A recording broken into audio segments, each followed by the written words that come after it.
Au XIXe siècle, elle a révolutionné l'Église et la société en inventant le crowdfunding. Mais qui était vraiment Pauline Jaricot ? Pauline naît en 1799 dans une famille de 7 enfants. Ses parents sont de riches négociants de soie à Lyon. Alors Pauline en profite pour avoir la belle vie. Regardez, j'ai une nouvelle robe. Elle est vraiment belle. Mais en 1816, Pauline fait une chute et se blesse gravement. Très inquiète, sa mère décide alors de donner sa vie pour la guérison de sa fille. Et ça marche.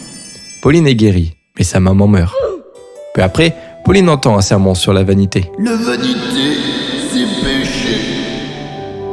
Alors Pauline abandonne tous ses bijoux et commence à s'habiller plus simplement. Et voilà. Et même si elle n'a pas la vocation religieuse, elle monte à Fourvière pour faire vœu de chasteté. En 1819, son frère lui apprend que les missions étrangères de Paris ont de graves difficultés financières. Ils doivent trouver très vite beaucoup d'argent.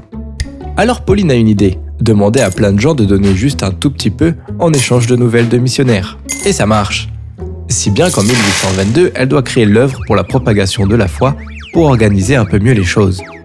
Quand elle a 27 ans, Pauline invente le rosaire vivant, C'est beaucoup trop long. en répartissant les 15 dizaines d'un rosaire entre différents participants. Et ben voilà, c'est plus pratique comme ça. Pendant la révolte des canuts en 1831, Pauline apporte son soutien aux ouvriers lyonnais de la soie.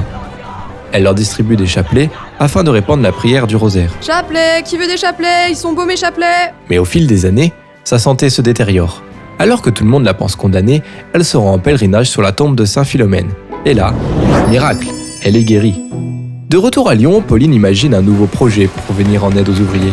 Elle veut créer une usine chrétienne en adaptant les horaires pour que les ouvriers passent du temps dans leur famille et qui s'occupent de l'éducation des enfants. Et on propose aussi des cours de catéchisme. Ah, ça m'intéresse ça. Mais son projet échoue, car Pauline est escroquée par 2 hommes qui ont profité de sa bienveillance pendant plusieurs années.